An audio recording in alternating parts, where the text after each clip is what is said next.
After enduring 2 decades in a marriage devoid of love, I was unexpectedly granted a fresh start.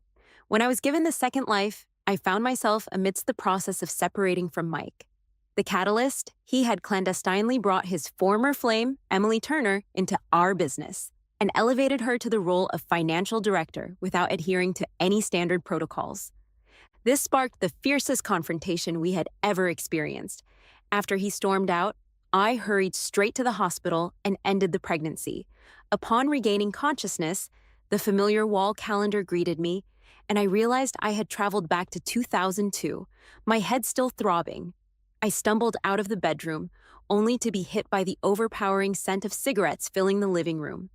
Mike was sprawled lazily on the couch, his long legs draped over the coffee table, smoking one cigarette after another. Smoke curled around his fingers. Perhaps it was the sensitivity of pregnancy, or simply being tired of the same stale smell over the years, but I felt nauseous, hearing myself heave. Mike glanced my way, then slowly rose and approached me.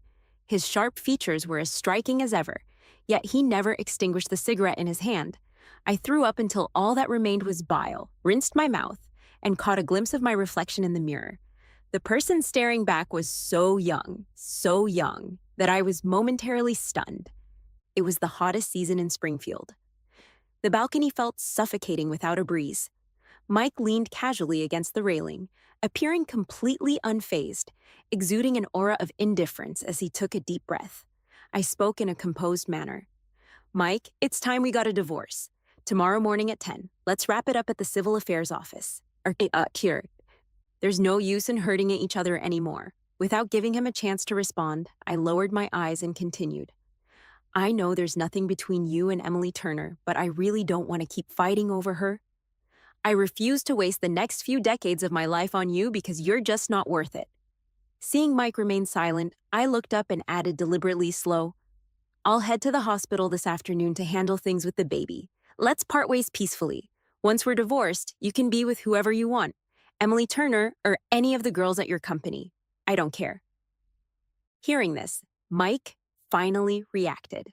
His expression darkened as he scrutinized my face, seemingly searching for clues about my intentions. A moment later, he flicked the ash off his cigarette and sneered dismissively, "Really? Playing hard to get? That's not like you." I couldn't be bothered to argue and simply muttered, "Oh, by the way," before grabbing my worn-out handbag, ready to leave.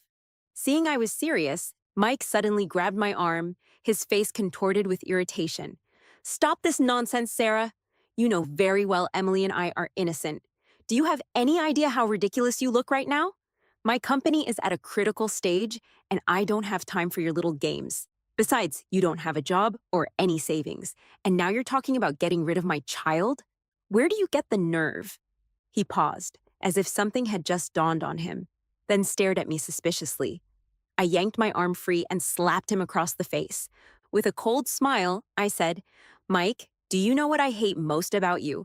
Your arrogance, your delusions."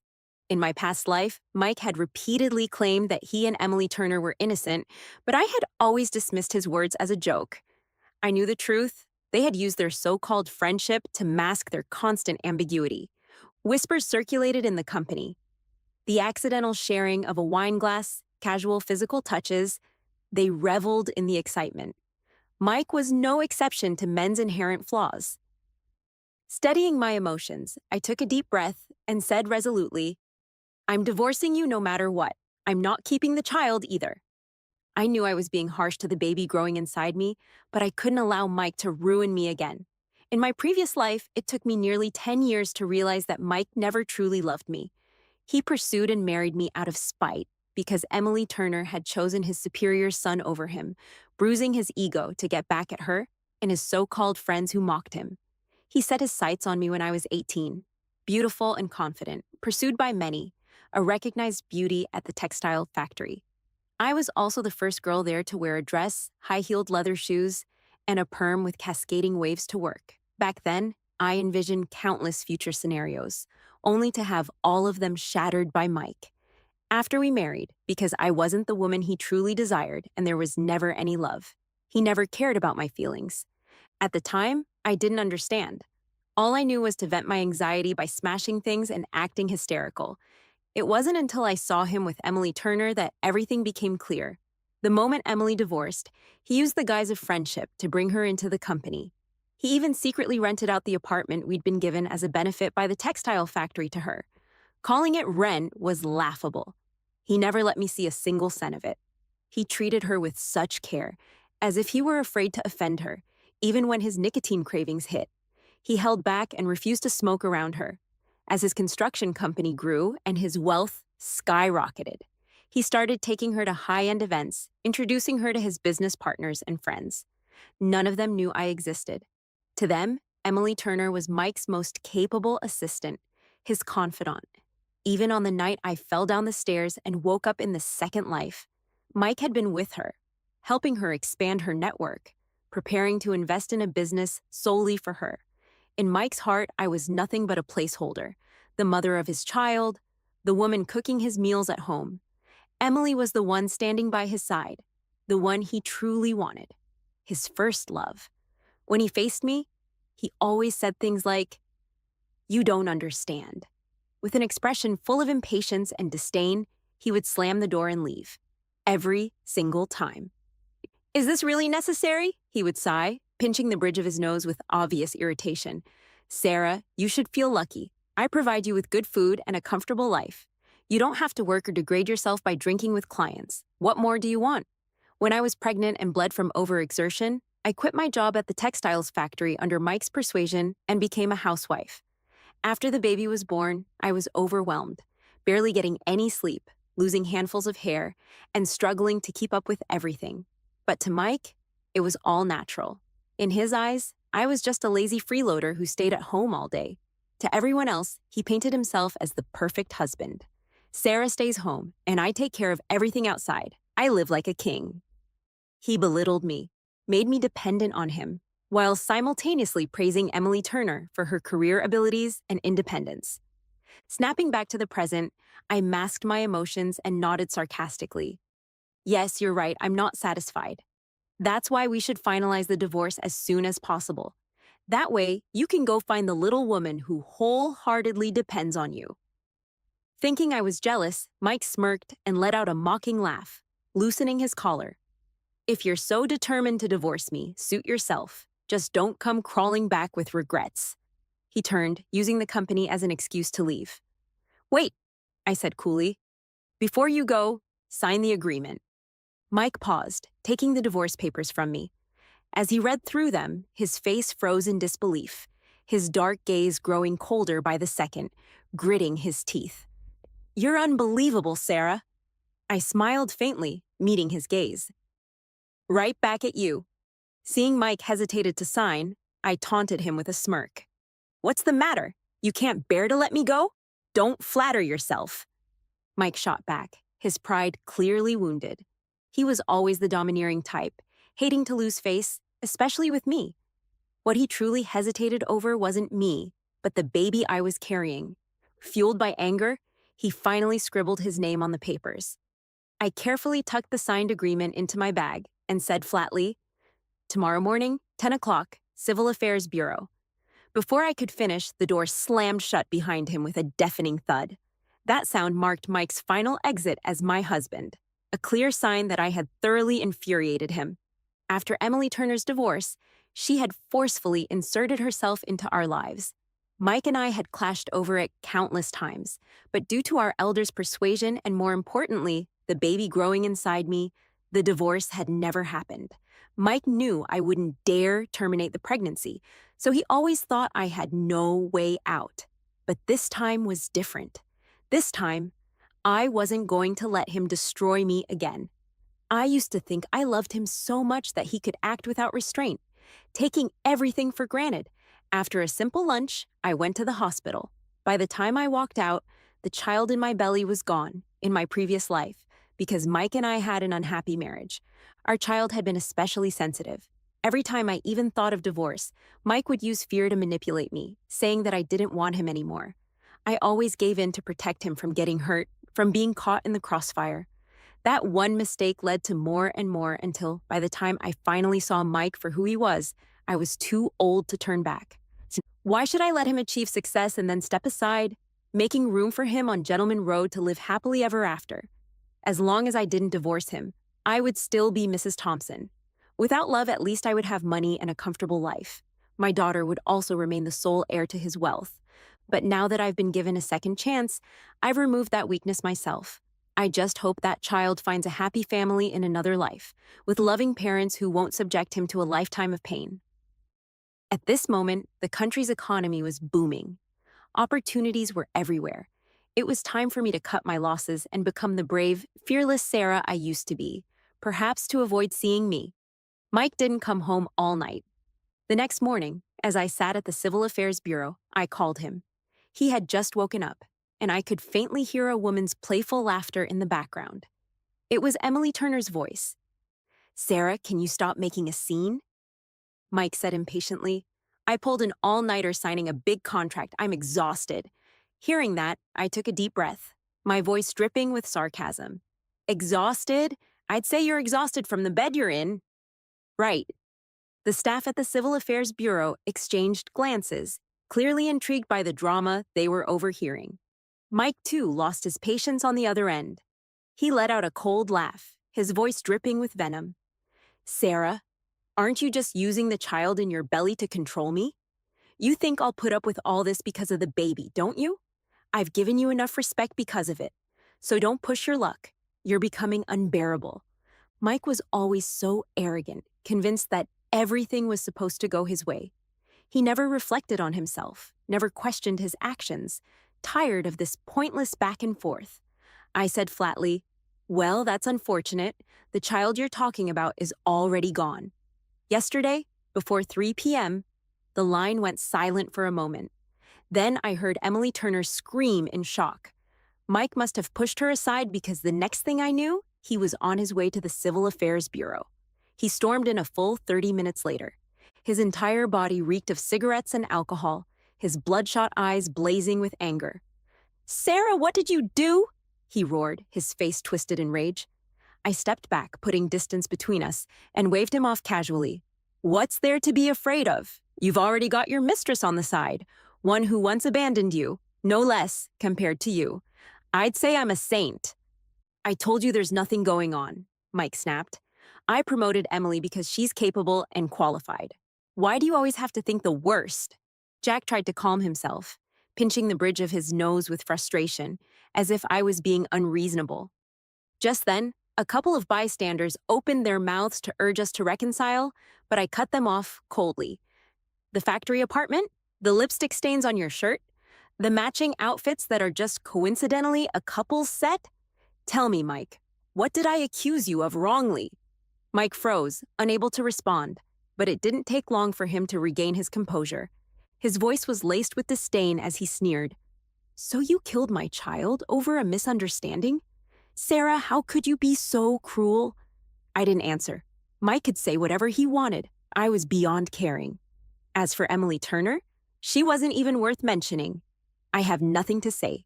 There's nothing going on between me and her. "You're just too sensitive, blowing things out of proportion," Mike said, his tone so self-righteous it made my skin crawl.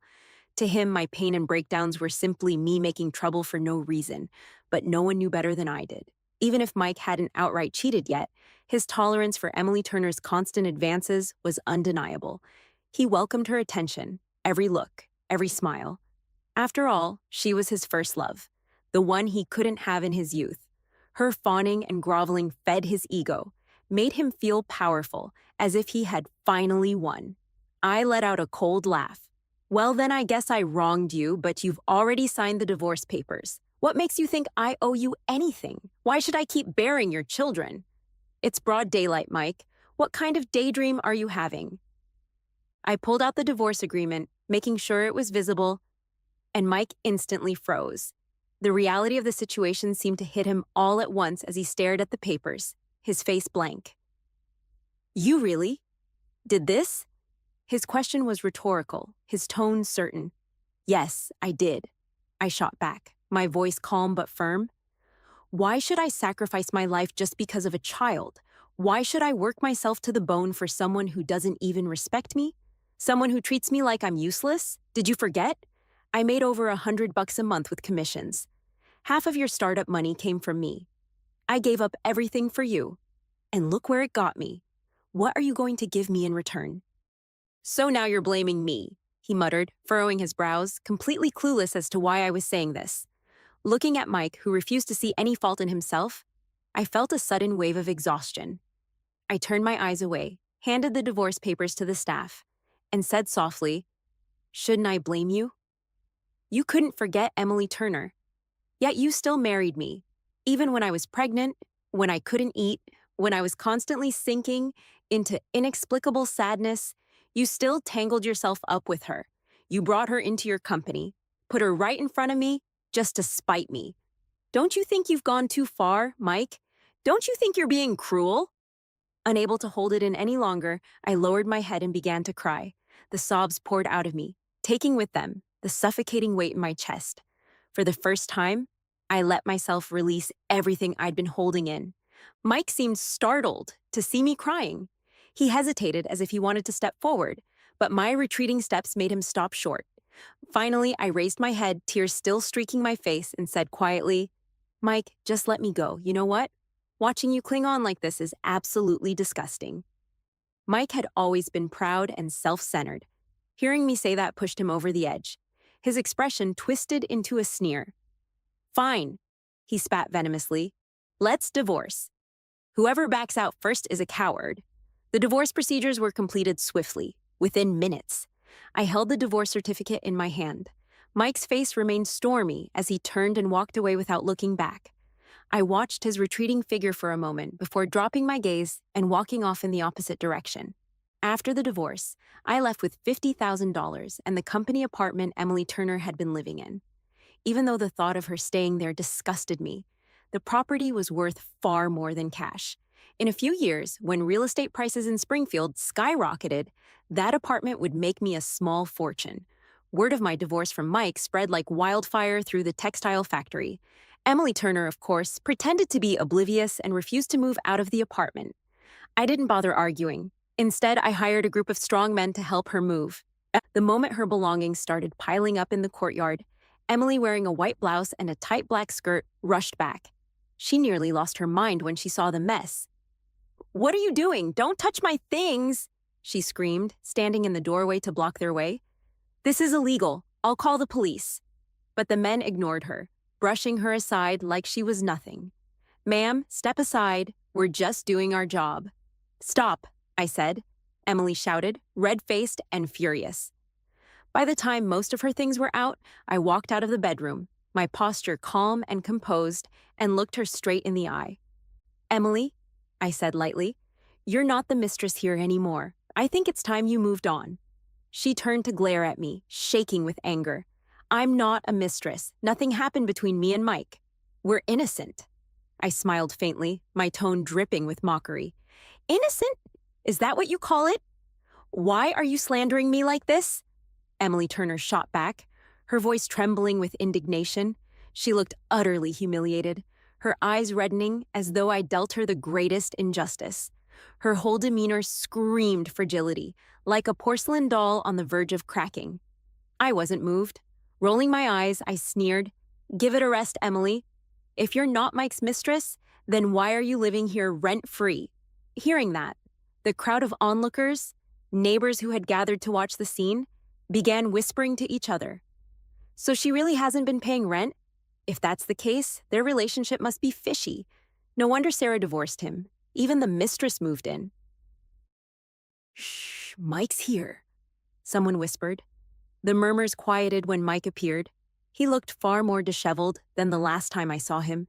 His stubble was unkempt, his face gaunt, and the stench of cigarettes and alcohol clung to him like a second skin. "Was all this really necessary, Sarah?" Mike asked, his tone low as he immediately took Emily's side. The thought of him siding with her while she was still living in my apartment made me sick to my stomach. Everything about it, the space she occupied, the air she breathed, felt tainted. Emily, who had been glaring at me like she wanted to tear me apart, was suddenly restrained by Mike. He turned his eyes to me with a strange curve to his lips and spoke as if humoring me. "Fine. As you wish." Mike turned to Emily with a softer tone. Emily, I'll find you another place to stay somewhere better than this. Don't worry. As he spoke, his eyes flickered toward me, holding a silent challenge, as if daring me to react. I didn't bother to look at him, turning my face aside.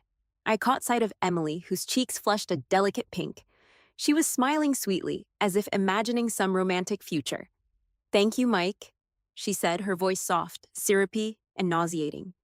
If it weren't for you, I don't know what I would have done. The two of them flirted openly in front of me, their words tinged with ambiguity. I had lived through this kind of nonsense in my previous life by now. It didn't faze me. Instead, I gave an exaggerated shiver and muttered, disgusting. If you two want to cozy up to each other, go do it somewhere else. Don't dirty my sight. I personally saw to it that Emily was driven out of the apartment that day. Her belongings were unceremoniously tossed outside. Mike left with her. But before he did, he shot me a look that I couldn't quite read, a mix of anger and something else. When news of my divorce spread through the textile factory, my parents demanded I reconcile with Mike. They went so far as to threaten to disown me if I refused. Their behavior was no different from my past life. Every marriage has its ups and downs, my father lectured. You can't just talk about divorce every time you're angry. That's ridiculous. My mother paced back and forth in front of me, sighing incessantly. I finally snapped, unable to hold it in any longer. Mom, do you know Mike is still tangled up with his ex, Emily Turner? She got divorced, and he immediately ran back to her, all eager and happy, after everything he's done to humiliate me. Why should I have to put up with it? My mother's face fell, but she muttered, but nothing happened, did it? Mike said she was just going through a hard time and he was helping her out. And while you were pregnant, he made sure you had the best food and rest. He's always treated you well. Compared to most women, you're living a good life. Her voice softened as she continued, Sarah, sometimes you have to turn a blind eye. Not everything has to be so black and white. You don't need to make such a fuss over it. She sighed heavily, her expression full of worry. Your father and I are getting old. In the future, the only people you'll be able to rely on are Mike and your child. But you, my father, who had been quiet until now, finally spoke. Marriage isn't a game. Sarah, if there's a chance to reconcile, then do it. I think that boy still cares about you. Otherwise, he wouldn't have come here to talk to us. He still treats us like his in-laws. Watching my parents, I realized they'd completely fallen for Mike's act, just as they had in my past life. I had no patience left for persuasion. I said firmly, it's impossible. I've already terminated the child. How could I start over with him again? Everyone knows you can't take back spilled water. In my past life, I lacked the courage to act. I was always hesitating, too soft, too indecisive, and it cost me everything. If, after reliving my life, I chose the same path, willingly humiliating myself again, then I deserve whatever misery came my way. Ever since I quit my job due to pregnancy, Mike had looked down on me. He constantly compared me to other women, treating me like some sort of ornament he was forced to provide for. I depended on him financially while he kept his ex on the side. He wanted the perfect setup, stability at home while he enjoyed excitement elsewhere. It was as if he thought he could have it all. I knew that after my divorce, the neighbors were laughing at me behind my back. Don't worry, I told them with a mocking smile. I'll be leaving Springfield in a couple of days. You won't have to see me anymore. Out of sight, out of mind. I had made up my mind to leave for Beijing. Not only would it allow me to break free from Mike completely, but it would also save my parents and sister-in-law from the constant tension my presence caused. My extended family had an aunt who'd married and moved to Beijing, so I wouldn't be entirely alone. I bought a train ticket for the following morning and arranged to rent out the apartment I'd reclaimed from Emily Turner. I told no one about my departure plans. Springfield was a city full of opportunities during its economic boom, and I knew I couldn't leave empty-handed. The day before I left, I went to the textile factory to wholesale some new clothing designs to bring with me to Beijing. I sought out my closest friend from the factory, Lily, when she heard about my plans. She was the only one who didn't try to talk me out of it. Ever since Mike had made money in businesses, everyone blamed me for our divorce. You don't know how lucky you are. They would say you're useless, couldn't even hold on to your husband. Lily, though, simply said, this is how you're supposed to be. Just those few words gave me immense courage. She was right. I used to be fearless, willing to try anything.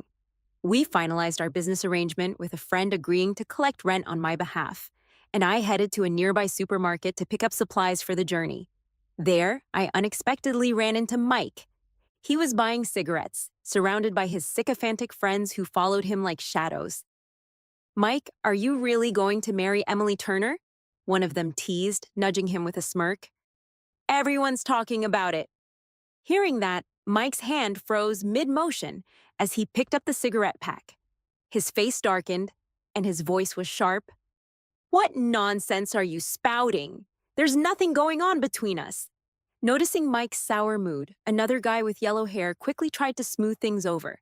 Yeah, exactly. That woman was already married once. She's not good enough for you, Mike. Unfortunately, his words hit a nerve. Mike's face twisted, and without warning, he kicked the guy with yellow hair hard in the shin. Who the hell are you calling secondhand? He snarled. Don't get me wrong, Mike. I didn't mean you. The yellow-haired guy stammered, trying to backpedal, realizing what he'd implied. His expression changed as he cautiously tested the waters. So, Mike, are you planning to get back together with Sarah? Mike didn't answer, but he didn't deny it either. The yellow-haired guy's eyes widened in surprise. You know, Mike, Sarah's actually pretty great. She's beautiful, knows how to manage a household. Getting back together wouldn't be such a bad idea. I heard she hasn't found a job yet. If you show up for her now, while she's at her lowest, you could probably win her back easily. Before Mike could respond, one of his other friends, a man in a floral shirt with slicked back hair, interrupted with a sneer. Win her back? What nonsense. You're too naive.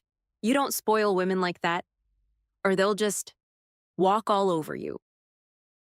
Too naive. You don't spoil women like that, or they'll just walk all over you, Mike. Let her suffer a bit. When she's had enough, she'll come crawling back on her own. Mike lit a cigarette, took a slow drag, and nodded in agreement. A faint smirk tugged at his lips. You're right. Once she's had her fill of hardship, she'll come back to me. I've got time to wait. They paid for their things and left. Still laughing and chatting, I stayed hidden in the corner, watching them walk away, my lips curling into a bitter, sarcastic smile. The next morning, before sunrise, I grabbed my suitcase and made my way to the train station. After days of traveling, I finally arrived in Beijing. A week later, with the help of my aunt, I began to settle into my new life. I rented a small house in an alley near my aunt's place and started selling clothes at the market. Although it was exhausting, there was no shortage of business in Beijing. Clothing and small accessories from the South were popular here, and my entire stock would sell out within 2 weeks. When I finally recouped my costs and started turning a profit, I called Lily and asked her to send me a new batch of the latest styles by train, hearing how well the clothes were selling in Beijing. Lily was thrilled. After we wrapped up the business talk, she suddenly changed the topic, her voice turning lighthearted. Sarah, have you heard about Mike and Emily Turner? Caught off guard by the mention of those two names, I froze for a moment. In the busy days I'd had since leaving Springfield, I rarely thought about the past anymore, including my previous life. After all, people need to live in the present. I'd been given the rare chance to start over. I couldn't allow myself to get caught up in past grievances or wallow in self-pity. Lowering my eyes, I asked half-heartedly, No, what happened? Hearing my question, Lily's gossipy side kicked in, and she excitedly said, After you left, Emily Turner tried to become the real lady boss of Mike's company. She went all out to seduce him, but for some reason, Mike kept her at arm's length. Neither hot nor cold. Then, get this, she tried to drug him, and it backfired. Mike fired her on the spot, and he ended up in the hospital. Emily lost her job, ruined her reputation, and now she's hiding at home in shame. Serves her right. Lily paused for a moment before continuing with a note of concern. Oh, and one more thing. Mike's company has been shifting its focus recently. I heard he's planning to move operations to Beijing. I don't know who he's connected with, but it seems like he's serious about expanding here. If you don't want to get involved with him again, you should be careful. Got it. Thanks, Lily, I replied. After hanging up, I couldn't help but sigh. What a mess. I never like to assume the worst, but knowing Mike, there was no way this was a coincidence. He must have heard about my whereabouts through my parents, but what I couldn't understand was why he refused to let me go. Was it because his pride couldn't handle losing to me? Winter in Beijing was bitterly cold. Snow blanketed the streets, and I started selling winter clothes, down jackets and cotton coats that were all the rage. I didn't want to deal with any comments from friends or relatives, so I decided not to return to Springfield for the new year. Instead, I wired 300 yuan to my parents for the holidays. On the morning of New Year's Day, I didn't set up my stall. Instead, my aunt, who enjoyed her small luxuries, insisted on dressing me up. I wore a light gray turtleneck sweater under a black coat, paired with dark blue jeans and ankle boots. My hair was tied into a simple bun, revealing a small stretch of pale neck. My face had a light touch of makeup, soft and natural. Finally, my aunt replaced my earrings with small pearl studs, then stepped back to admire her work. "Money isn't everything. You know, you're in the prime of your life. Don't waste your beauty," she said. "Satisfying," I replied. "If I were your age, I'd dress up every day. Not like you, running around in those drab tracksuits all the time. You've still got the best taste." "Auntie," I replied with a smile, wrapping a scarf around my neck to appease her. I had to admit, with her touch, I looked refined and confident. Far better than usual. It was after I left a clothing store, weighed down with bags of new outfits, that I ran into Mike. I hadn't noticed him at first, but he was hard to ignore. His cold, sharp gaze stopped me in my tracks, sending a chill through me as though I'd been doused in ice water. The street around us fell silent, and within seconds, he strode over and grabbed my wrist tightly. I struggled, but his grip was unrelenting. Mike's dark eyes scanned me from head to toe, his face darkening as he sneered. "All dressed up like this. Who are you trying to impress? And smiling so brightly, too. Funny how your face fell the moment you saw me." "What, do I disgust you that much? Let go," I said coldly, glaring at him. But Mike's gaze only grew more dangerous, as if he were ready to tear me apart. He was truly enraged this time. I stopped resisting and stood still, quietly waiting for him to calm down. After a moment, Mike's composure returned. Though barely, he reached out and cupped my face, forcing me to look into his eyes. His voice was low, almost pleading. "Sarah, I regret it. I regret divorcing you. I don't care about the child anymore. If we remarry, you can decide whether you want more children or not. If you want to work, I'll support you completely. Anything you want, I'll agree to." Hearing such words from Mike's mouth felt like a miracle. In my past life, even when I made a fortune in stocks and invested it in a milk tea shop, he had dismissed me, calling me naive. The very sight of him now filled me with disgust. I turned my head slightly, restraining the anger bubbling inside me, and finally said in a calm voice, "Mike, we're already divorced. We're nothing to each other now. Don't make this harder. You should move on." "But I can't," he said stubbornly. His eyes lingered on me as his Adam's apple bobbed. "Sarah, let's start over. I know I did so many things wrong in the past, but I never wanted to betray you. Emily Turner, she was a moment of stupidity, a way to satisfy my ridiculous pride. I don't care about her anymore. I fired her. I swear she'll never appear in front of you again. I married you because I liked you, not for any other reason." I looked at him for a long moment before speaking. My voice was steady but cold. "Whether you regret it or not doesn't matter anymore. I don't love you anymore, Mike. A marriage without love is just an empty shell. For over 20 years, I lived like a widow, 2 lifetimes in a hollow marriage. I've had enough." Before he could respond, a gentle voice broke the tense silence. "Sarah." I turned to see James standing at the corner of the store with his 4-year-old daughter, Lily. Holding a string of candied hawthorns, Lily spotted me and squealed in delight. "Daddy, it's Auntie Sarah." She let go of his hand and ran toward me. James quickly stopped her, his face warm and calm as always. Mike's expression twisted immediately. His dark eyes flickered with something sharp, and his lips curled into a mocking smile. "So, that's what this is. You really do have someone new." "Huh, Sarah, you're refusing me for a second-hand man? You'd rather be a stepmother? How cheap can you be?"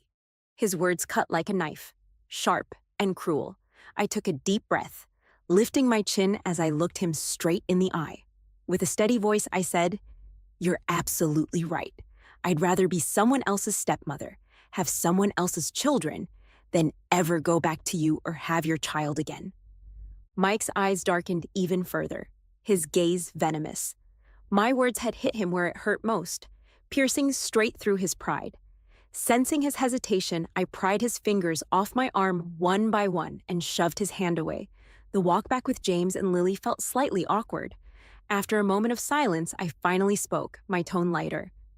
That was my ex-husband just now. He's a bit unstable. I said those things to make him leave, so don't take it seriously. Okay. James tapped his forehead awkwardly, as if to explain away the situation. James chuckled softly, his smile gentle. Don't worry, I didn't take it to heart. I smiled, feeling a little more at ease. I had met James through his daughter, Lily, and it wasn't until later that I learned he was a university professor, one of the most promising young men in the area. He carried himself with a calm, scholarly elegance, like a gentleman straight out of a book. If it hadn't been for the divorce caused by his wife's desire to go abroad, their family of 3 would probably have been happy together. Lost in thought, I didn't notice James glancing at me, as if hesitating to say something. It wasn't until Lily ran off to buy a set of knitting needles from a nearby vendor that I felt James stop beside me. The small alley was full of children's laughter, echoing off the snow-dusted walls. James suddenly turned to me and said softly, Sarah, about what you said earlier, before he could finish. I gasped. Oh, it's snowing again. I stretched out my hand, letting the delicate snowflakes land on my palm. The cold bit into my skin, but I couldn't bear to pull my hand away. You know, I murmured softly. It wasn't until I came here that I saw snow for the first time, white as far as the eye could see, painting a scene straight out of a dream. I blinked, then turned to James with a smile. Oh, by the way, I'm moving soon. I bought a small storefront with living quarters on Maple Street. I plan to run my business there. Other than visiting my family, I probably won't come back here much. I glanced at Lily, who was playing nearby, and added softly, She's a sweet girl, but kids can be careless. Make sure you and your family keep an eye on her. You can't be too careful these days. James was smart. He caught the meaning behind my words instantly. After a long pause, he withdrew his gaze and looked ahead at Lily with a faint smile on his lips. Then, I'll wish you success in advance. May your business flourish. Thanks for the good wishes, I replied, smiling lightly. I walked over to Lily, crouched down, and tucked a red envelope into the pocket of her coat. After saying goodbye, I quickly made my way back to my aunt's courtyard. Only then did I let out a long breath of relief. Inside, my aunt was reclining on a rocking chair, listening to the radio. When she heard me come in, she turned her head with a grin. Oh, did you have fun today? Just now, Mrs. Lee came by and told me she saw you walking back with that young man, James, from next door. Before she could say anything more, I waved my hands defensively. No, it's not like that. We just bumped into each other on the way back. And Lily was with him too. Seeing my flustered expression, my aunt sighed deeply and couldn't resist offering her thoughts. Sarah, for someone who's been divorced, James is a great choice. Yes, he has a 4-year-old daughter, but Lily is well-behaved and really likes you. You won't have to worry about getting along with her. I've lived here for over 30 years, and I know the James family well. His parents are reasonable, and James himself is a good man with a solid character. You're a woman. There's no need to carry the world on your shoulders. Think about it, won't you? I knew my aunt meant well. After all, most people still had limited views on marriage and relationships, far less open-minded than they'd be 20 years later. And she was right. Lily was a sweet child, but becoming someone's stepmother wasn't something I could accept. I didn't want to sound too harsh, especially since her advice came from a place of love. So I sat down beside her, looped my arm through hers, and spoke gently but firmly. Auntie, no matter how good James and his family are, being with him would mean compromising myself. Let's say I do marry James. No matter how much Lily likes me now, James would constantly have to balance his relationship with me and his daughter. There would always be friction, big or small. I don't think I'd ever be able to win against a child, and honestly, I wouldn't want to. I'm selfish. Auntie, I don't have that kind of self-sacrificing nature. Being a stepmother isn't for me. Raising a child is hard enough. And it's even harder when the child isn't your own. I hesitated for a moment before continuing. And Lily's mother? She didn't abandon her. She's just abroad. What if one day she comes back? How will James and Lily react to her? If they can't let her go, where would that leave me? I've seen enough of men's white moonlight and first loves lasting a lifetime, and I want no part of it. I've learned my lesson, and I'll pass on that mess. Thank you very much. My aunt looked like she still wanted to argue, but I propped my chin in my hand and said with a smile, Auntie, remarriage has always been tricky. If you marry someone better off, they dominate you. If you marry someone worse off, people say you're settling. I'm a businesswoman. I calculate costs better than anyone. I've never once thought about getting married again. Marriage isn't the only path for a woman, and I don't need it to prove my worth. I've got money, property, brains, and I'm not lacking for love. Why would I tie myself down? Hearing this, my aunt finally gave up, though she sighed heavily. You're stubborn as a mule, you know that. But there was a hint of relief in her voice, as if she could see how fulfilled I already was. She patted my hand and smiled faintly. After that conversation, I threw myself into expanding my business. I stopped playing small and began growing a legitimate clothing enterprise. As my business flourished, Mike inevitably reappeared, trying to worm his way back into my life. But no matter how persistent he was, I had already moved far beyond his reach. I never gave Mike a kind look, no matter what tricks he pulled. Whether he pretended to be drunk and whispered sweet nothings or played the pity card, to me, he was nothing more than a clown, a ridiculous act at best. The wounds he had inflicted on me were real, even if the scars healed. The marks were still there. I didn't believe in broken mirrors being pieced back together. I believed in karma, in watching the tables turn until the very end. Why should I forgive him just because he shed a few tears and muttered, I'm sorry? Why should I pretend nothing ever happened? Seeing the growing coldness in my eyes, Mike finally stopped his relentless pursuit and switched to a softer approach. But by the time I'd earned enough money to live comfortably for the rest of my life, I left for a third-tier city, bought a villa with a sprawling garden, and settled into a quiet, peaceful retirement.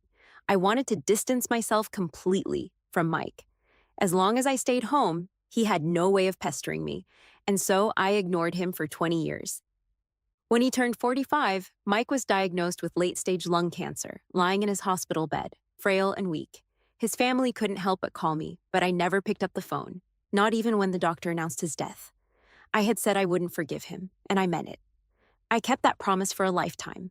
In the alternate past, after the news broke that both my son and I had fallen down the stairs and died, Mike and his daughter, Annie, rushed home. The room was dim when Annie stepped in, and the first thing she saw was Mike cradling my lifeless body, his face a mask of madness. Sarah, stop pretending. Isn't this what you wanted? I'm home now. How long are you going to keep this up? If you hadn't been so strong-willed, if you hadn't stopped caring about me, if you hadn't acted like you didn't care about anything, I never would have tried to provoke you with Emily Turner. Mike shouted, his voice hoarse, as if trying to convince himself as much as anyone else. Unable to bear it any longer, Annie shoved him away and protectively stood over my body. She glared at him with pure disgust. My mom is dead. Who are you putting on this show for? You're disgusting, just like my mom always said. You're pathetic. Tears welled in Annie's eyes as she choked out her words, her voice trembling with fury. When she was alive, all she wanted was for you to treat her with the respect she deserved as your wife. But what did you do? You spent your days flirting and whispering sweet nothings to your precious soulmate. Don't tell me it wasn't intentional, because it broke her completely. If it weren't for me, if she hadn't been afraid that you and that woman would hurt me, she would have left you long ago and lived a better life without you. Annie's voice cracked with grief, but she wasn't done. She tore the jade bead bracelets from her wrists and thrust them in front of Mike. Do you see these scars? She screamed, pointing at the faint but deep marks that still marred her skin. She did this to herself after I was born. Postpartum depression, nerve damage. And what were you doing then? You were mocking her for being unreasonable, for being embarrassing, for not knowing her place. She told you she wasn't feeling well, but you never cared, not once. You and everyone else trampled her into the dirt. Mike opened his mouth as if to say something, but no sound came. He could only stand there, his lips trembling. As Annie broke down, tears streaming down her face. Every time Mike tried to step closer, Annie lashed out, biting, kicking, doing whatever she could to keep him away. It was as if she wanted to tear him apart in her grief. After my burial, Mike spiraled into alcoholism. 3 years later, unable to keep up, he handed over the company to Annie, his only daughter. No one dared question her authority. She was Mike's sole heir. After all, the board members who didn't approve of her decisions could do nothing but swallow their pride and stay silent. Once Annie took control, she wasted no time. She boldly restructured the company, making sweeping changes. First, she cut ties with Emily Turner's company, pulled back all investments, and publicly announced that they would never cooperate again due to severe formaldehyde contamination in building materials. Emily's fledgling company, barely a year old, couldn't survive such a blow. Without Mike's support, no clients were willing to take the risk of working with her. Salaries stopped being paid, employees revolted, and Emily found herself scrambling desperately. Out of options, Emily finally showed up at Mike's door, begging for help before she could say much. Annie stormed in, kicked open the door, and slapped Emily across the face. "I'm the head of the Thompson family now. Do you understand that?" she hissed. "You always pride yourself on being an independent, clear-headed woman, don't you? What happened to Miss Strong and Capable? Did you lose your strength the moment you lost a man?" Annie's sharp sarcasm hit Emily Turner like a whip before Emily could even muster a defense. Annie pointed toward Mike and continued, "What a pity. Though he's just an old man with no real power now. If you really want to marry him, go ahead. After all, I've already taken over the company, and thanks to all those nutritional supplements my mother fed him over the years, he lost his ability to have kids a long time ago. You'd be doing me a favor by taking care of him for free. As his daughter, I'd be delighted." Annie's words struck like lightning. Emily's face turned pale, and Mike could only let out a bitter, humorless laugh. So, she never believed me, he thought. His expression twisted as the weight of his years hit him all at once. He muttered to himself, "I've become a joke. Trusting you would have been like trusting a pig to climb a tree." Annie smirked coldly and turned her back. Sarah had profoundly influenced Annie's life choices. In the end, Annie chose never to marry. Even when she decided she wanted a child, she went to a sperm bank, selected a donor with exceptional genes, and raised the child on her own. And so, they each lived their own version of happiness. Mike, however, spent his final years in quiet disgrace. Annie had him move to Sarah's villa, where he was allowed to move freely, everywhere except Sarah's room. "You don't deserve it," Annie told him flatly when he asked. Even his request to be buried alongside Sarah when the time came was flatly rejected. "You already disgusted my mother for an entire lifetime. There's no way I'd let you defile her path to reincarnation." Mike died with regret in his heart, yet for reasons unknown, he opened his eyes one day to find himself back in his youth. The line between dream and reality blurred. But one thing was clear. Sarah was alive. She was so vibrant, so radiant, even more captivating than when he had first met her. But this time, things were different. They were already divorced, their daughter didn't exist, and their relationship was icy at best. Mike thought that if he treated her with genuine care and sincerity, if he showed her how much he had changed, she would forgive him. Yet even when he fell ill with lung cancer, when chemotherapy reduced him to a hollow shell, Sarah remained indifferent. She never softened, never wavered. It was only then that Mike finally understood. Sarah truly, deeply hated him.